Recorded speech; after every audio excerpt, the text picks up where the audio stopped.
For the first time in 65 years, South Korea and Cuba have established diplomatic relations which were severed in 1959 when former leader Fidel Castro seized power during the Cuban Revolution. So what is the significance of this latest diplomatic stride forward?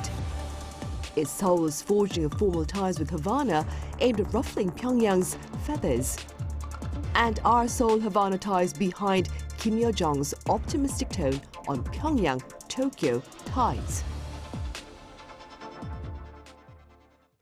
Hello and welcome to Tuesday's edition of Issues and Insiders. I'm Min Sunhee. Now, South Korea has established diplomatic ties with longtime North Korean ally Cuba. And for more on this recent event, I have Professor Kim Hyun-wook from the Korea National Diplomatic Academy here in the studio. Professor Kim, it's been a while. Welcome back. Thank you. Thank you. I also have Mr. Revere at Brookings Institution live on the line. Mr. Revere, it's been a while as well. Welcome back to you too. It's great to be back with you. Right, Professor Kim, we'll start here in the studio. Let's begin then with your thoughts regarding the significance of Seoul seeking formal ties with Havana. I think this is not an overnight outcome. South Korea has begun making efforts to normalize relations with Cuba, maybe sometime around the Kim Dae-jung era. The reason is that after the end of Cold War, South Korea needed to expand its diplomatic arena into international community. And the thing is that we were pretty much weak on the side of the American continent, the South and Middle American continent. So I think Cuba is a very important country for South Korea to enter into the South American countries. That's the first one. And I think another one is that recent South Korean influence in Cuba is very humongous. Hallyu, K-drama, and Korean cell phones are pretty much there in Cuba. There are a lot of good images about South Korea. So maybe Cuba had a very difficult decision because North Korea was always the reason why Cuba was now willing to have its relationship with South Korea. But well, this time I think Cuba needed more needs from South Korea in economic terms and also along with the cultural exchanges. Right.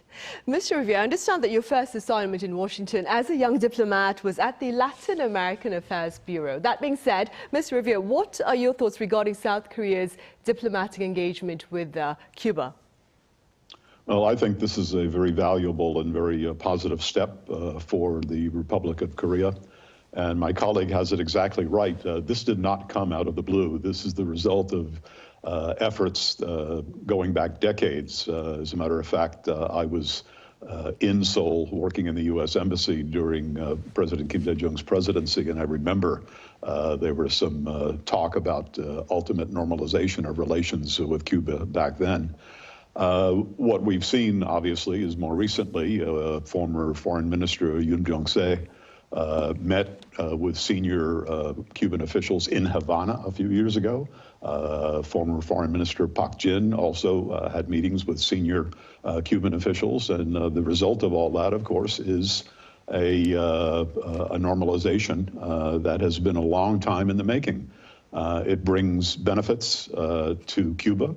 The possibility of improving the livelihood of the Cuban people. It's no secret that the Cuban economy is a basket case and that the only prominent exports of Cuba are cigars, defectors, and baseball players. So here's an opportunity to work with a first-rate, first-class international economic power and perhaps make the lives of the Cuban people better. And for the Republic of Korea, beyond the cultural element, there is a market for investment and manufacturing and an opportunity to show the Cuban people the benefits of a modern, market-oriented economy.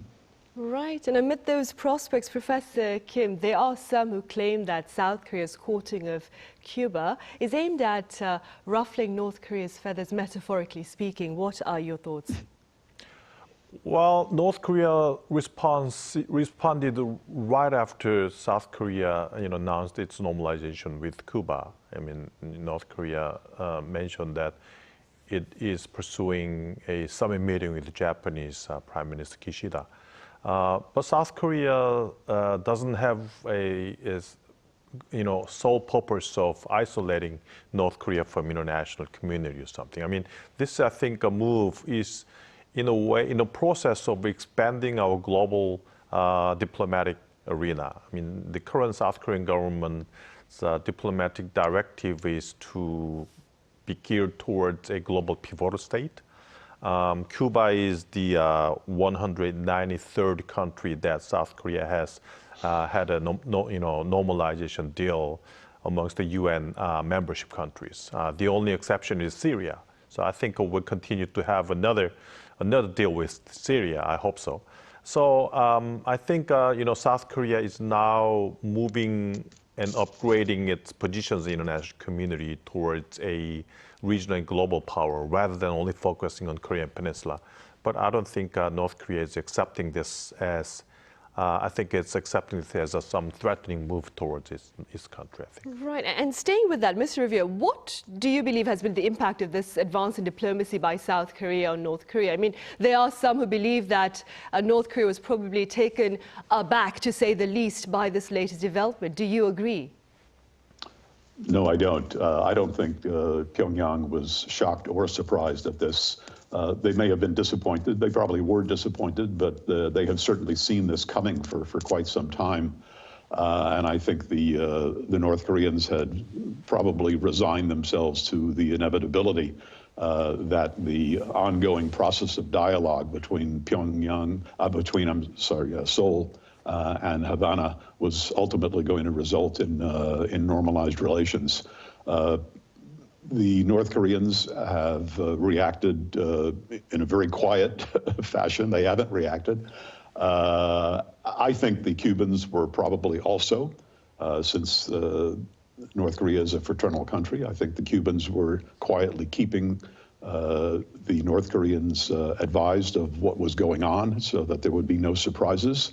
I think it's very interesting that just a few hours ago, the Cuban president and head of the Cuban Communist Party, as well as the head of their organization department, both on the occasion of the birthday of Kim Jong-il, stressed the importance of the fraternal relations between Cuba and North Korea. So that was a positive signal sent to North Korea by Cuba, but it's also a manifestation of the fact that I think the Cubans have been trying to avoid any surprises and trying to avoid upending, if you will, their long-standing decent relations with North Korea.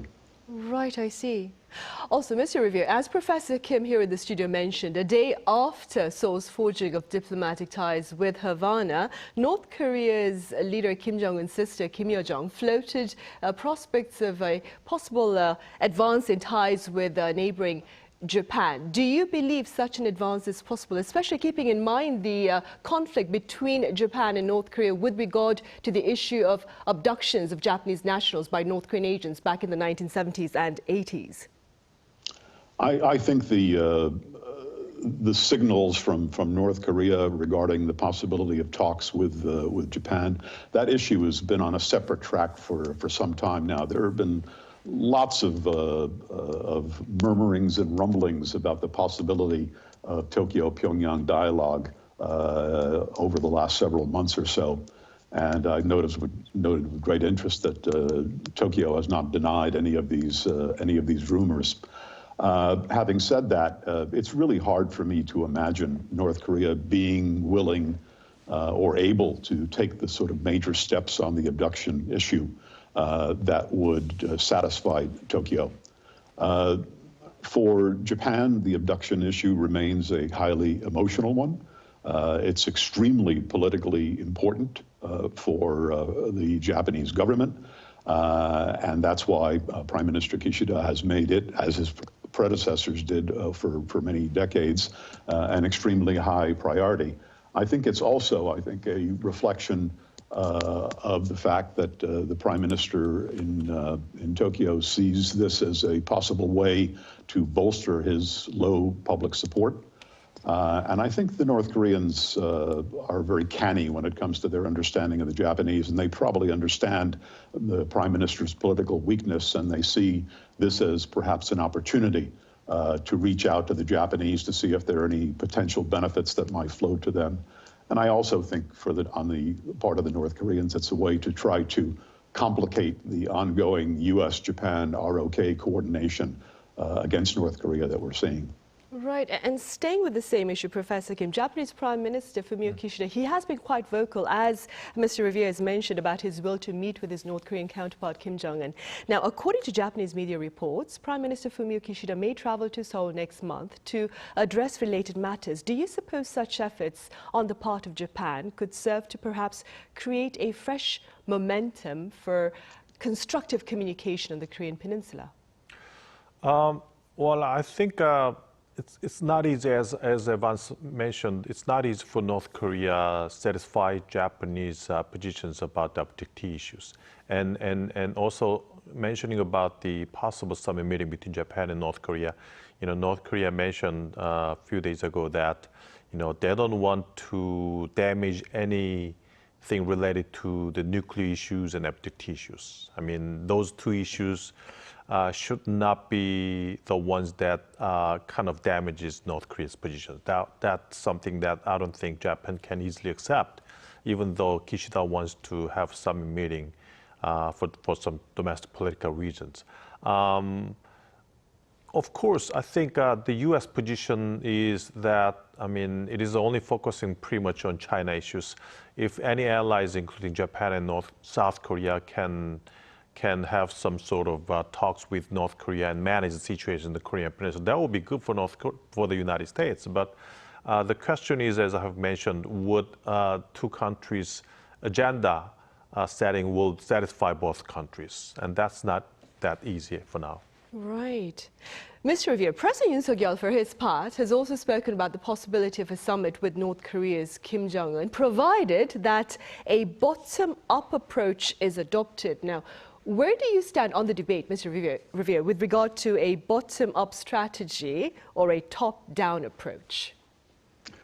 Well, quite frankly, I don't stand in support of either one of those, not because I wouldn't want one approach or the other approach to take place eventually, but the reality is that there doesn't seem to be any possibility now for either a top-down or a bottom-up approach to go anywhere with North Korea. North Korea has, in effect, written off its ties with the Republic of Korea, with the current government in Seoul. I think the North Koreans have made a strategic decision to move away from engagement and reconciliation with Seoul. And I don't see Pyongyang as being interested in any of the incentives that Seoul might offer, either at the top end or at the bottom end, to get North Korea back to the table. If you look at the overall situation from Pyongyang's perspective right now, Pyongyang, I think, feels fairly confident about where it stands. It has arguably the best relationship with Russia that it's ever had. It has a solid relationship with China, especially as the Chinese are trying to retain their influence in Pyongyang. The North Koreans have two permanent members of the UN Security Council who are prepared to support and defend and protect North Korea. The North Koreans have found ways, creative ways, to earn income by stealing money through the international banking system. And last and hardly least, North Korea has acquired nuclear weapons and the means to deliver them, and they're not going to give them up. And so they see themselves as in a pretty good position here. And from the North Korean perspective, perhaps they don't see any need to have that better relationship with Seoul that we all hope that they would have. Right. Professor Kim, while Mr. Revere feels quite hesitant with regard to a top-down or bottom-up strategy, under a former Trump administration, the U.S. opted for a top-down approach with regard to North Korea-related affairs. Do you envision a similar strategy should Mr. Donald Trump return to the White House? And if that is the case, what are the broader implications of such an initiative, especially considering the current climate of geopolitical conditions? Yes, I think if Trump comes in, he will definitely try to have some sort of negotiations with Kim Jong-un because he thinks that deal making and transactional outcome is something that he can achieve in his diplomatic policy. But so as far as North Korea U.S. deal is concerned, I think the drive will be made by Trump himself. I think he will try to approach and coast Kim Jong-un himself by top-down approach. But things afterwards, I think definitely something that's related to the policy-related process is something that needs to be followed. But this is something that concerns a lot. I mean, whether it's top down or bottom up, what concerns the South Korean people now is that possible talks between North Korea and the United States at the stage of North Korea full-fledgedly develop all the nuclear weapons might give wrong signal to South Korean people that now U.S. is accepting North Korea as a nuclear state, and that's something we have to be ready. We need closer talks between U.S. and South Korea rather than U.S. and North Korea. And Mr. Revere, speaking within your capacity as a former government official, do you envision a radical shift in U.S. diplomacy under a possible Trump administration? And if that is the case, how should South Korea seek to ensure regional stability amid North Korea's rampant threats? I think Professor Kim has it right.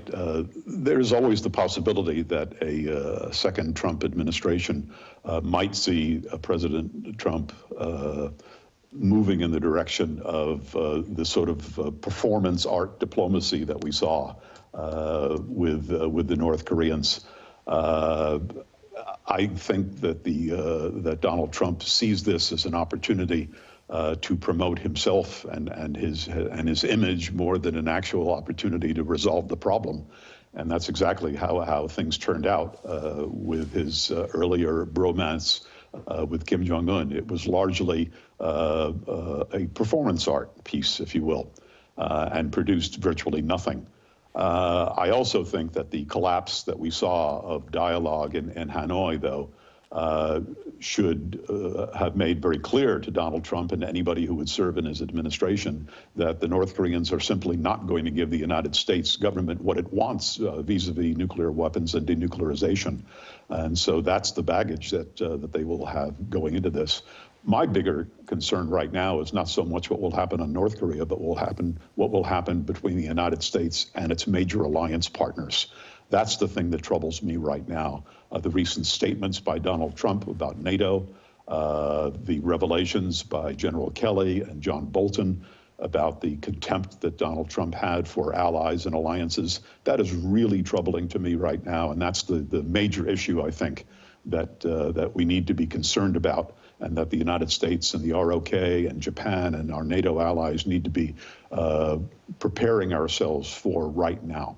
Right, indeed. That is a concern shared by quite a number of pundits here as well. Moving forward, Professor Kim, President Yoon Suk-yeol recently postponed a trip to Germany and Denmark. Now, some critics claim that this was a diplomatic faux pas. Very briefly speaking, what are your thoughts, speaking within your capacity as a scholar?